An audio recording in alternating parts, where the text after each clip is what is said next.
बहू का चक्कर। अरे अरे रुकिए, कुछ सोचने से पहले आपको बता दे कि बहू का चक्कर वो वाला चक्कर नहीं, यहाँ तो किसी और ही चक्कर की बात हो रही है। अरे अरे रिद्धि बहू, क्या हो गया? फिर चक्कर? हाँ सासू माँ, फिर चक्कर लग रहा है, पूरी दीवारें घूम रही है। गॉड, मैं तो गई बोलकर बहू तो छपाक से गिर जाती है। अरे रेंको पेंको जिंको कोई है, जल्दी आओ, बहू गिर पड़ी है फिर से। तभी सामने आ जाती है पड़ोसन। हाय रे, बधाई हो रिंकू पिंकू चिंकू की माँ, बहू पेट से है, दादी बनने वाली हो क्या? अरे चुप चुप कर, निकल। जब देखो तब हमारे घर के अंदर आंखें गड़ाई रहती है। अरे ऐसे चक्कर इसे हफ्ते में 10 बार आते हैं, तो क्या हर हफ्ते दादी बनने का जश्न मनाओ? चल। तभी रिद्धि का पति रिंकू आ जाता है। ओहो, फिर गिर पड़ी। एक तो इसका ना समझ में ही नहीं आता, गिर गिर कर इसका शरीर कितना मजबूत हो गया है, लेकिन फर्श बेचारी गिर गिर कर टूट रही है। फिर से सीमेंट का काम करवाना होगा। तभी रिद्धि को होश आ जाता है। शुक्र है होश आ गया। क्या कह रहे थे? फर्श टूट रही है और जो गिर गिर कर मेरा सर टूट रहा है उसका क्या? बढ़िया है। बहू उठकर खड़ी हो जाती है, लेकिन समस्या बहू के हर दिन चक्कर की वहीं फर्श पर ही गिरे रह जाती है। माँ जी, मैं डॉक्टर को दिखाने जा रही हूँ, मुझे अच्छा नहीं लगता।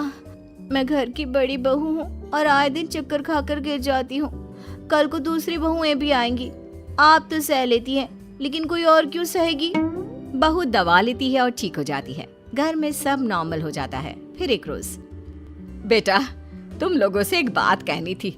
रिंकू की तो शादी हो गई, लेकिन अब पिंकू की उम्र भी हो रही है। पिंकू की शादी के लिए भी लड़के देखो। हाँ माँ, मैं समझ रहा हूँ, घर पर बहू एक और खाने वाले इतने, रसोई के काम में भी दिक्कत आती होगी। बोल, कैसी बहू ढूंढे छोटे के लिए? अरे जैसी मर्जी देख लो बेटा, बस ये देख लेना कि चक्कर पक्कर ना आता हो। बहू के चक्कर से तो मैं परेशान हो गई हूँ। खैर, किसी तरह छोटे की भी शादी हो जाती है। बड़ी और मछली बहू के साथ तो सास के व्यारे न्यारे होते हैं, कोई रोटी देती तो कोई सूप, कोई चाय लाती तो कोई सर दबाती। लेकिन कहते हैं ना, सब दिन एक से नहीं होते। एक रोज नई मछली बहू।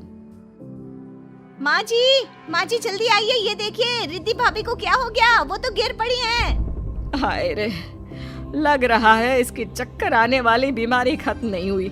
इतने दिनों से ठीक थी तो लगा था सब ठीक है, लेकिन नहीं, बहू को तो बीमारी ने अपनी चपेट में अब भी ले रखा है। माँ रिद्धि को चक्कर आया और वो गिर पड़ी। अब छोटी शीतल को क्या बोलूं मैं? अरे बोल दे, कुछ नहीं, चूहा देखकर डर गई, मैं डॉक्टर को बुलाती हूँ। तभी छोटी बहू सास से पूछती है। सासू माँ, वो रिद्धि भाभी को क्या हो गया? अचानक धम से गिर गई। अभी तो मैं सुबह का खाना बनाकर हटी हूँ, शाम की उनकी बारी थी, अब वो अचानक से बीमार हो गई। तभी छोटी बहू की माँ आती है। अरे क्या हो गया बड़ी बहू को? लगता है सास का प्रेशर है, बेचारी सह नहीं पा रही है। अरे क्या प्रेशर है? कोई प्रेशर नहीं है। वो तो बहू को बीमारी थी, हम लोगों को शादी से पहले बताया नहीं उसकी माँ ने। देखिए, आपकी बेटी को भी कोई बीमारी शिमारी हो ना तो बता दीजिए।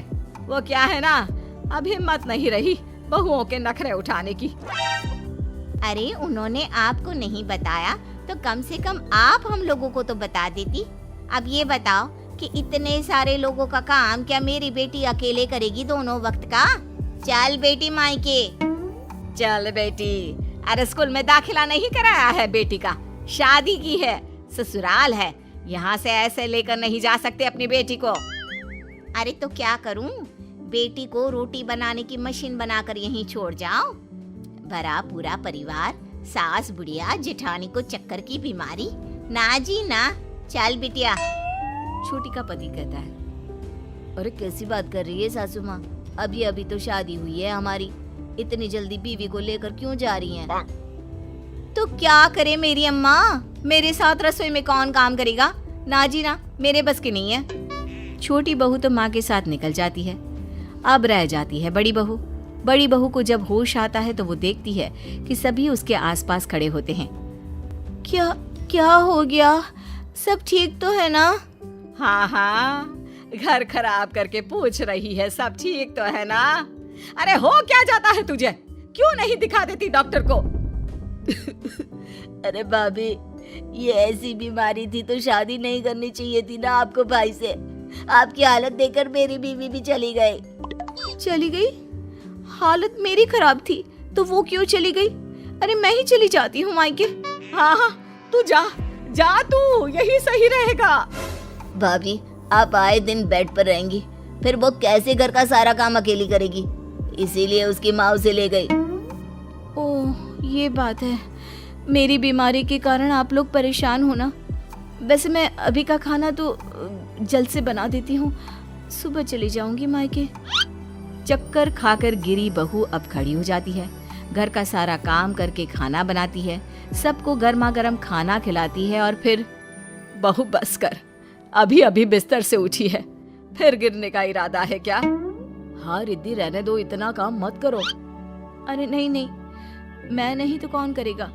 देवरानी को तो आए कुछ दिन ही हुए थे, लेकिन मैं ही तो सबका ध्यान रख रही थी। चाहे जो भी हो, तबीयत कितनी भी खराब रही हो मेरी, लेकिन आज एक बात तो समझ गई कि ये बोलकर बहू चुप हो जाती है। सास को समझ में आ जाता है कि वो क्या कहना चाहती है, लेकिन सास कुछ भी नहीं कहती।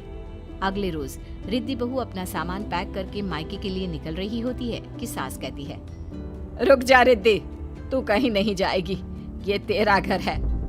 पर माँ, ये ऐसे ही बीमार पड़ी रहेंगी तो कौन इनकी सेवा करेगा? मेरी बीवी घर देखेगी या फिर भाभी को? नाना, इन्हें तो जाना ही होगा। अरे ठीक है ना, अगर परिवार की मुश्किलों में जो साथ नहीं खड़ा हो सकता, ऐसी बहू हम लोगों को नहीं चाहिए बेटा। तू एक काम कर, अपनी बीवी के साथ कहीं और शिफ्ट हो जा। मेरी रिद्धि बहू तो मेरे साथ ही रहेगी। सास के फैसले को देखकर रिद्धि खुश हो जाती है।